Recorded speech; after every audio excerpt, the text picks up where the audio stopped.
Okay, my guest tonight is talking there behind the scene when he's supposed to be quiet. The silent sign has gone up, but he can't help himself, can he? Eh? Right, I think he's the first ex-county player. This man is the first ex-county player that has ever managed the team while I've been here. He played 45 games and only scored 1 goal. No, I'm only joking. I knew I'd get a bite off him. I scored 50 goals in the old 4th division when we got promoted. He's been in charge of more county games than he's played for county. For me, he was one of the last players that was sort of archetypical of long hair, shirt out, socks down, trying to look good. You know, that was in the days when he did have long hair. Yeah, a bit shorter now, eh? So for me, he was one of those type of players that every team had. He was a rapid winger, but some say he was slow to go to the bar when he was in the pub. Is that right? Oh, no comment from his friends. Yeah, he celebrated promotion to Division 3 by heading a house brick. And he's nodding his head in agreement there. Yes, I'd like you to welcome tonight, Mr. Andy Kilner. Yeah! Andy Kilner! Andrew! How are you? Hey? Thanks for that, Rodger. No, well, you know, are you okay there? We know we've been talking about your injuries. Yes, you're alright. Yeah, you can get on the couch. Good man. Doesn't he look like? Well, hey, look at it. Hey. I can't sit like that with my legs out straight. No, bend them, because you can't. Have you lost all that extension now? Yeah. Good. Right. I want to talk about your time. Which one? You can't read this. I want to talk about your time as a player. Yep. Now, you were here when there were some real sort of characters at the club. Yeah. Yeah? Go on, name us a few. Andy Thorpe. Yeah. I think he's still the record holder of appearances, isn't he? I think he is, yeah. Bill Williams. Remember Bill for a lot of reasons. Yeah. Which one in particular? Which will come to later. No doubt you will. Kevin Francis, obviously. Kevin was a massive part of the history now. I agree, because you know, when people ask me about which county player do you think has contributed most, apart from yourself, I always say Kev, because for me he was the right hand man of the team. I got his move for him, didn't I? Yeah, you did. Well, yeah, because every striker needs a feed line, doesn't he? No, Kevin was. I mean, he quite rightly will go down in the history of the club as being one of the, possibly one of the most prominent players ever to play for the club, and rightly so. There are a lot. A lot. You were here when he was here. A lot of stories about Kevin and what he was like when he got here, but he worked very, very hard at his game, and being big. Yeah, but he was limited when he came in terms of. You could see Kev run towards the opponent's goal with the ball at his feet, fall over it, and the fans would still clap him. Yeah. And the next minute he'd get it, do the same thing, and lash it into the top corner of the net. And that was what was great about him. But in the sense of being a good professional, I mean, he worked very hard at his game. I mean, you would remember, as I would, that Danny Bergara used to literally stand 3 yards away from him with a ball, and he used to throw him balls on the volley to volley back in his hands, and with no disrespect intended, he couldn't do it. No. And it was only through doing that day to day that he ended up getting better, and his heading was never the strongest part of his game when he came. No. It was probably the weakest part of his game. His pace was the strongest part. He was quicker than genuinely quick. Yeah. So, I always remember we played, you probably played that game. We played QPR in the FA Cup. No. Did you not? No. No, Kev played, and they were Premier League, and, I think I swallowed something. They were Premier League, and they'd got Les Ferdinand up front. Yeah. And if you were a neutral and you came to that game and said, one player is League One as it is now, and one player is a international. You would look at that game and say, that's the international there, and it was Kevin Francis. We beat him 3-2, I think. And Kevin was unbelievable. Yeah, he was unplayable at times. That was the thing. Yes, I mean, at times. That's the key phrase. At times. Yeah. If you defended high against him, he'd run in behind you because he was a willing runner, and if you defended deep, you invited balls onto you that he would win in the end. So at times he was unplayable. Yeah, he was. And he was unplayable in one particular game on here that I remember, which was against Swansea in the first game of the season after we'd got promoted, and we beat them 5-0 on here. Yeah. And that day he was unplayable. Yeah.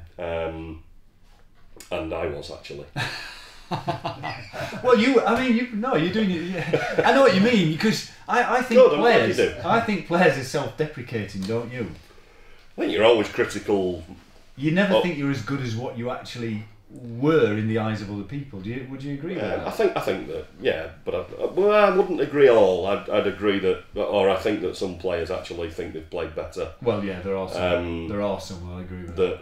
They have done, and I've dealt with that side of the game, if you like, after playing and managing. So I think it depends on the individual. I think that it's refreshing sometimes when you get players that actually think that they haven't done as well as you thought they've done. And we had a lot of players like that when I was managing here.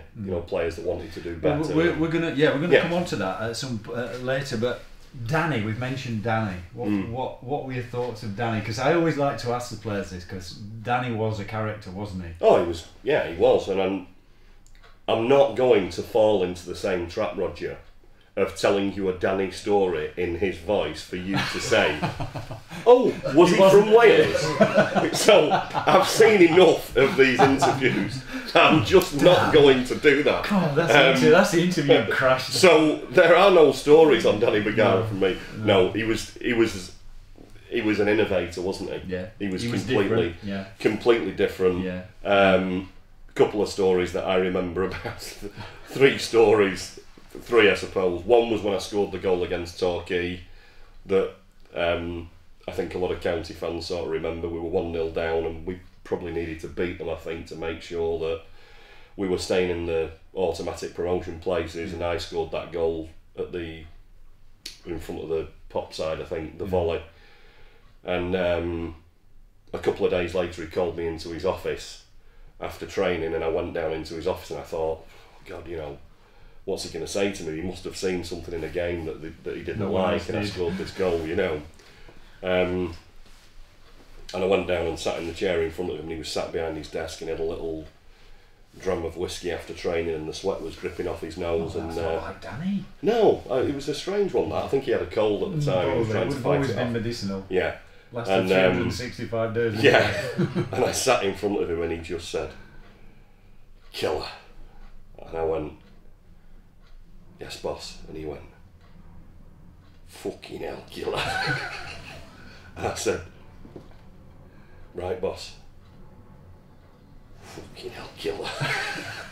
And it's all he said to me. It's all he said to me in the office. Yeah. And I went, "Boss, do you want me for something?" He went, "Oh, what a goal." And I said, "Oh, thanks." He said, "That's all I wanted you for." And I walked out, and I was worried that I was going to get a rollicking for something. Then we got beat at Carlisle in the last minute with a penalty, and Paul Cooper was in goal, who holds the best record ever for saving penalties. Paul Cooper. No, he does. Yeah. He was in goal for Carlisle. No, he was in goal for us. What you? Paul Cooper. Oh, he said. Oh, sorry. So we got beat in the last minute with a penalty. Right. Yeah. At Carlisle, and Coops didn't save it, and we came into training 2 days later, and he literally lined all of us up on the penalty spot with Coops in goal, who's like 36 and got the best record at saving penalties, and everybody took penalties at Coops while he coached him how to save penalties. And it was just brilliant because, I mean, he had the best record of anybody, but that's what Danny was like. And you know what? You can laugh, but attention to detail. Oh, yeah. Attention to detail, what he did. And then the last one was when we played Fulham away at Craven Cottage, and we were at the hotel, and he came to me and he said, "You've got to get at this right back, you can take him on, get the balls in the box, do this, do that, do the other, just make sure you tuck in a little." And I said, "Right, boss, brilliant." So we got down to Craven Cottage, and I went out and tested the floor. I thought, which studs am I going to wear? And then as I was walking off the pitch, he walked over to me and he said, "Killer, you're not playing." And I went, "What?" He said, "You're not playing. I've changed my mind." so I was on the bench. He was very capricious like that, wasn't he? You know, he could change his mind just to win. Like, yeah. But great guy. And I remember the meeting that I had with him when I was leaving, and I'd had an operation shortly before that with Phil Turner. No grudges at all. No. One great guy. Eccentric, funny in his own way, but great attention to detail. So one of the good guys, real good guys. I'd agree with you on that. And practicing his golf swing at and shooting magpies. Yeah, anyway, 2 o'clock in the morning. Yeah, Sweden. We got you from Sweden, didn't we? Yeah. Go on, tell us a bit about Sweden. No, I was. What was the standard like compared to England? And is it a similar standard there? Well, the players were a lot fitter. There was a lot more varied training sessions. The training was a lot harder. Yeah. It was physically very, very hard.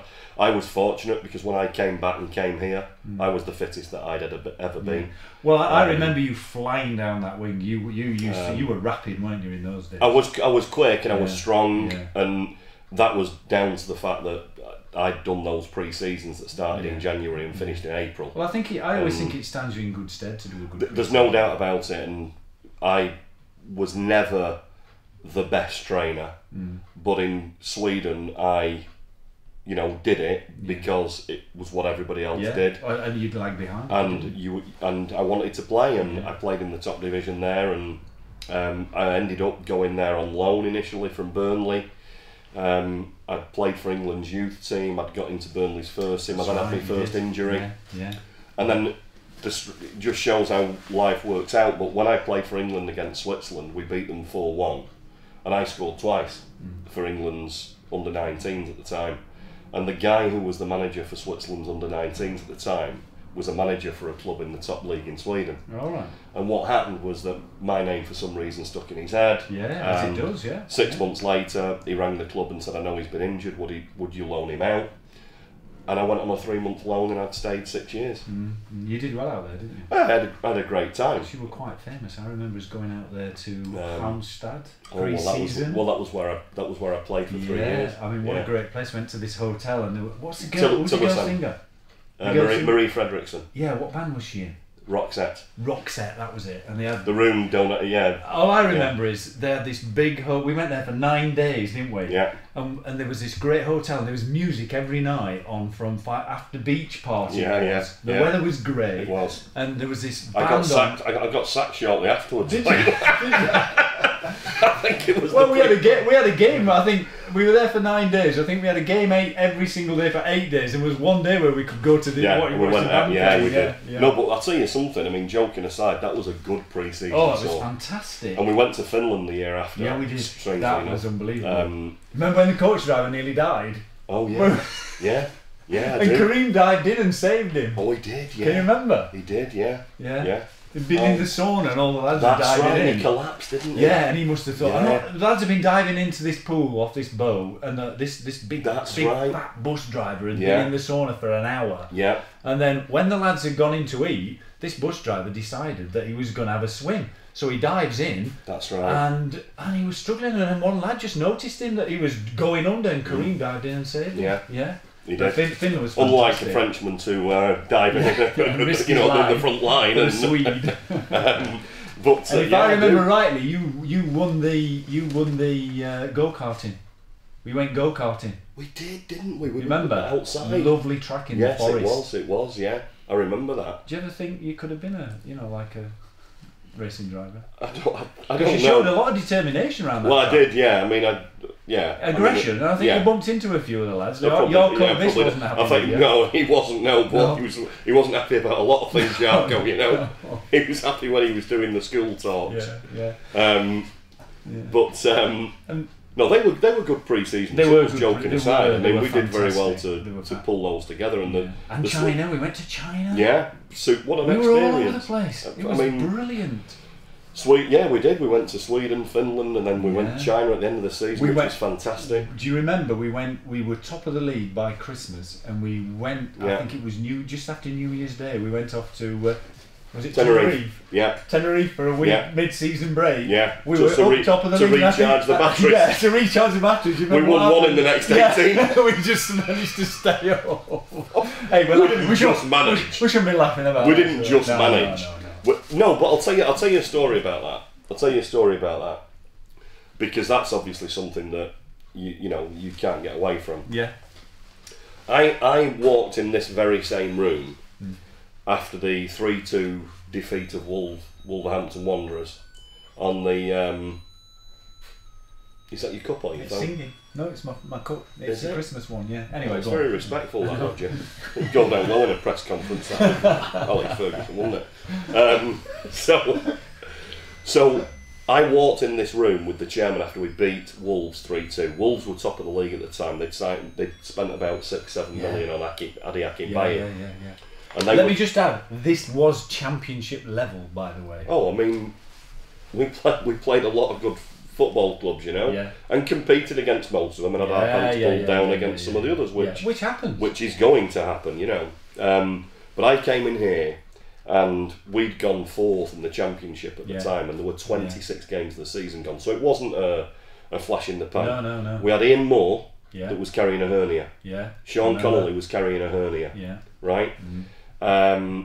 Carlo Nash broke his finger in the very next game. Yes. On New Year's Day at Tranmere Rovers. Yeah. Right? Yeah. In the space of 3 weeks, we lost those 3 players. Yeah. Because we lost a couple of games and Ian Moore wanted his hernia doing. Because they get to that point. You can play with them, but they Absolutely. get to that point. And you know better than I do with that. Sean was the same. Yeah. He had his hernia done. And because they were all wanting to play. Because when you're in a winning team... And we lost Carlo Nash. Yeah. And in this room, I'd had a conversation with Sam Allardyce shortly before that, and he'd offered me Bob Taylor for 75 grand, who was playing for Bolton Wanderers at the time and was scoring goals. Yeah. We were playing with Albi up front. Yeah. Lauren Jaffo had been tapped up and was going to go to Sheffield United. Yeah. Yeah, we went to Ipswich Town and got beat 1-0. Yeah. Tony Dinning missed a penalty after 10 minutes. Richard Wright saved it with a remember. Full house on over the Christmas period, wasn't it? Yeah. And I said to the chairman, we can get Bob Taylor and George Santos in the football club for 100 grand, and we've got Ian Moore who's got a hernia. We've got Sean Connolly who's got a hernia. They're going to have it done. Lauren Jaffo's been tapped up. And he decided he was going. Lauren was going. Of course he was going. If we can get those 2 in, Santos was 25 grand and a couple of grand a week, and he was a player that I'd always liked. And the reason I liked him because when we went to the Isle of Man in my first season, I remember that. We played against Tranmere in the Isle of Man. Yeah. And I played Tony Dinning in centre midfield for the first time ever in his life because I'd had a meeting with him prior to going, and we got offered £30,000 by Rochdale.